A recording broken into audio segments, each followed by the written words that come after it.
Salut à tous la team Well, Thomas M Show pour Lyon Fan TV. Très heureux les gones de vous retrouver pour une nouvelle vidéo. J'espère que vous allez bien sur cette fin de semaine. Profitez-en, à Lyon il fait super beau. Je me trouve place Saint-Jean les amis, cathédrale Saint-Jean. Ça fait longtemps que j'étais pas venu ici, mais je me suis dit allez, pour une petite vidéo ça va être tranquillou plutôt que d'être dans le marasme de la ville. Bon, avant toute chose, c'est le petit moment réclame, vous aurez droit le petit moment réclame pendant un petit moment. Pour ceux qui n'ont pas participé au concours pour gagner le nouveau maillot de l'Olympique Lyonnais, vous pouvez le gagner encore jusqu'au match contre le GC Nice, donc ça sera dans 2 semaines. Pour participer, c'est très simple, vous allez dans l'onglet communauté de la chaîne, vous allez sur le post en question, vous devez liker le post, vous devez être abonné, très important, à la chaîne et mettre un petit message. C'est très simple, vous êtes plus de 500, je ne sais pas combien à participer pour l'instant sur une chaîne qui aujourd'hui même a 16 000 abonnés. Merci de votre fidélité les amis, 16 000 abonnés. Il y en a certains qui m'ont dit ça, waouh, depuis le temps que tu le dis ça stagnait. Bah écoutez, on n'est pas le Real Madrid, on n'est pas Arsenal, on n'est pas le PSG, on est l'Olympique Lyonnais, un club qui ne jouera probablement pas de Coupe d'Europe. Donc on n'est plus parmi ceux qui comptent en Europe.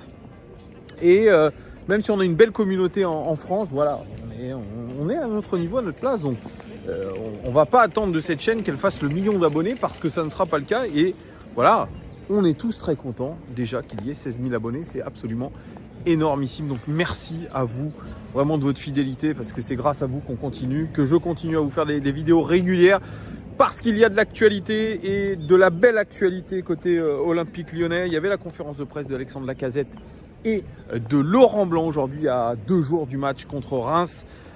Match spécial puisqu'il va y avoir un énorme hommage à Jean-Michel Aulas. Pour ceux qui y seront, vous allez, je pense, avoir un beau moment parce qu'il va y avoir une énorme surprise. Je crois que c'est sur les coups de 23h15, un feu d'artifice pour fêter la 7e place puisque les illusions aujourd'hui sont absolument perdues et que quand on écoute Alexandre Lacazette, quand on écoute aussi Laurent Blanc, eh bien on se fait guère d'illusions aujourd'hui sur une qualification en Conference League. Ça va être très compliqué, mais on espère bien finir et notamment face à Reims, dernier match à domicile où les joueurs se doivent de gagner, c'est Laurent Blanc qui l'a dit, se doivent de gagner non seulement pour Jean-Michel Aulas, mais aussi pour le public qui sera présent en nombre.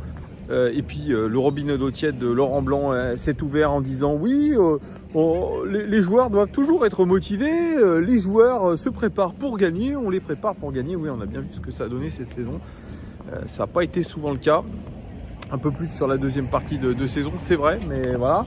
Donc est-ce que c'est un levier motivationnel le fait qu'on rende hommage à Jean-Michel Aulas? Ça peut l'être selon Laurent Blanc, mais ce n'est pas le principal levier de motivation. Il dit on doit gagner. Voilà, en tout cas, il n'y a pas d'autre choix que de gagner pour cette belle fête. Je crois qu'il y aura le match des filles contre Reims en championnat.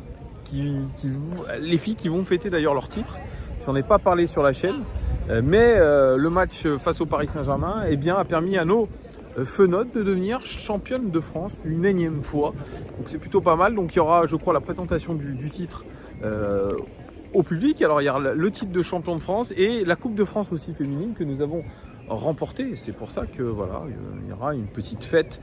La fête ne sera que plus belle. Voilà, et puis beaucoup d'animations, un tifo géant. Enfin, je ne sais pas à quoi s'attendre. Moi, je ne serai pas au stade. Je serai pour vous commenter tout ça. On sera en débrief lors de ce show pour Jean-Michel Aulas. C'est l'ouverture d'une nouvelle ère.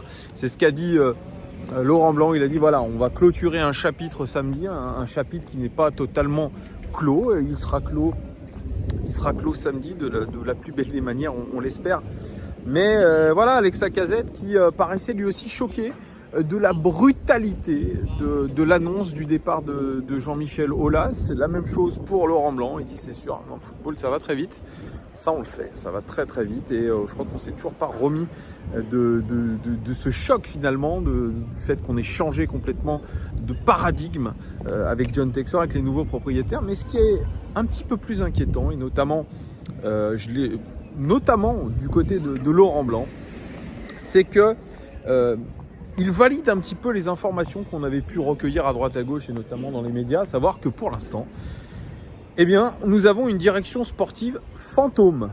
Fantôme. C'est-à-dire qu'aujourd'hui, à 6 semaines de la reprise de l'entraînement de la saison prochaine, on n'a pas de directeur sportif, on n'a pas de PDG, on a un PDG qui est John Textor, mais par intérim, on n'a pas de PDG, on n'a pas de directeur sportif, on n'a pas de chef scout. Alors qu'il y a beaucoup de rumeurs, mais pour l'instant, eh bien, pas grand monde qui est nommé, et là où il faudrait aller assez rapidement pour essayer de construire un mercato digne de ce nom, eh bien, on n'a pas du tout de nom. On n'a pas de nom. On a des noms qui ont été cités. D'ailleurs, j'en parlerai peut-être dans une prochaine vidéo, voilà, parce qu'il y a eu quelques rumeurs sur le directeur sportif. Il y a déjà des entretiens qui se sont déroulés selon certains journalistes. Mais voilà, Laurent Blanc, il le dit, on est un petit peu impatient. Je suis impatient. Et ça commence à devenir un peu long, surtout qu'on a une saison à préparer. Lui, Laurent Blanc, il n'a aucune certitude de rester à l'Olympique Lyonnais, même si John Textor, lors de sa conférence de presse, semble l'avoir maintenu, semble lui avoir redonné sa confiance. Il n'en est rien pour l'instant. La décision n'est pas encore prise puisqu'il n'y a pas de direction sportive actuellement. Donc c'est un avenir de Laurent Blanc qui est en pointillé. Laurent Blanc, on le sait très bien, même s'il a un contrat qui dure encore 1 an. Il essaye de faire comme si il était toujours en poste. Il serait en poste la saison prochaine. Il dit surtout, il donne cette phrase en conférence de presse en disant « Oui, je pense que j'aurai mon mot à dire sur le sportif ». Il dit il y a eu cette première prise d'information. Il y a eu ce dîner avec John Textor et Marc Folter, me semble-t-il. Il y a eu, lors de ce dîner, je pense, un dégrossissement de la situation sportive, mais il dit c'est extrêmement complexe. Quand vous rachetez un club, il y a tout à refaire, surtout à l'Olympique Lyonnais. On veut vraiment, je dirais, il y a un mot que je n'arrive pas à trouver, mais qui est parlant. Je l'ai dans ma tête, je l'ai au bout de la langue, mais c'est pas grave.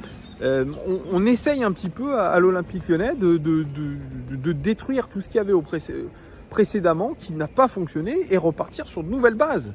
Sauf que effectivement, c'est ambitieux, parce que l'ambition, c'est de revenir au top niveau, mais dans les faits, trouver les bonnes personnes comme ça dans un temps extrêmement réduit, eh bien, c'est compliqué.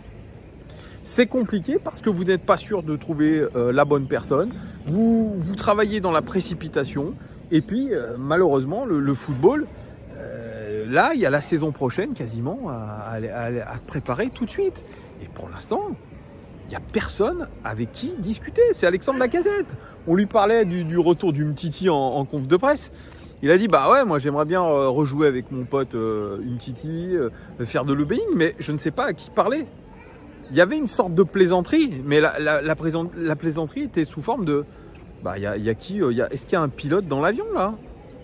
On ne sait même pas à qui parler. Mais c'est vrai, quand vous allez dans l'organigramme Eagle, bon, vous avez des directeurs généraux, des directeurs adjoints, mais vous ne savez pas exactement, même si vous vouliez intégrer le projet Eagle, vous ne savez pas à qui vous adresser. Et aujourd'hui, quand on sait que Vincent Ponceau gère uniquement l'académie et que Bruno Chéreau a été écarté, bah ouais, vous parlez à personne. C'est-à-dire qu'au niveau mercato, je vous donne des rumeurs, mais les rumeurs, je pense qu'elles viennent du travail de l'ancienne cellule de recrutement. Je ne sais même pas si Caveglia, etc. travaille toujours dans cette cellule de recrutement, on ne sait pas. Mais en tout cas, tout est en stand-by, donc j'imagine que toutes ces pistes, elles ne sont même pas d'actualité. Donc il va falloir vite réagir. Et puis, qui veut dire étoffer cette cellule de recrutement ou même la refonte complète de cette cellule de recrutement, ça va prendre du temps et ça ne va pas prendre qu'une semaine ou deux. Donc on risque d'avoir un mercato extrêmement fouillé et ça, c'est un petit peu inquiétant. Au final, les nouvelles venant de non seulement d'Alexandre Lacazette et de Laurent Blanc ne sont pas rassurants. Voilà, parce qu'on est aujourd'hui dans le flou le plus complet au niveau sportif et il serait bien grand temps qu'il y ait, je dirais, une ligne directrice assez claire par rapport à tout ça. Franchement. Donc, bon, le temps n'est pas tout de suite à l'affolement, mais je pense qu'il faudra un petit peu se secouer. Parce que là, bon, je veux bien qu'on discute d'un Olympique Lyonnais qui a envie de retourner en Ligue des Champions, qui a envie de concurrencer le PSG, etc. etc. Mais voilà, on ne sait pas qui sera l'entraîneur la saison prochaine, on ne sait pas qui seront les dirigeants de l'Olympique Lyonnais la saison prochaine. Bon, j'ai pas envie qu'on soit encore une fois dans une saison de transition, parce que les saisons de transition, elles font mal financièrement, elles font mal sportivement, surtout dans un premier temps. Et on a besoin d'un projet qui est clair. Et aujourd'hui, quand vous lisez entre les lignes, le projet n'est pas du tout clair. C'est tout simplement ça. Et c'est ça qui fait flipper. Vous me direz en commentaire ce que vous pensez. Est-ce que vous êtes alarmés ou non, les amis, de la tournure des événements? Est-ce que vous pensez que dans les tout prochains jours, nous allons avoir des noms qui vont tomber, un nom, plusieurs noms officiellement, qui vont arriver à l'Olympique Lyonnais, ou vous pensez qu'on va trembler vraiment tout le mois de juin et que ça va patauger dans la gadoue? Dites-moi tout en commentaire, les gars. Je vais vous faire une autre vidéo aussi sur OL Daily Mercato. Il y a beaucoup d'actualités, donc voilà. Je ne sais pas quand est-ce que je vais vous poster les vidéos, mais voilà, je vous fais des gros bisous, les amis. On se retrouve peut-être dès demain pour une vidéo OL Daily Mercato encore. On verra. Je verrai ce qu'il en est. Allez, je vous fais des gros bisous. Merci de votre fidélité, les amis. Ciao.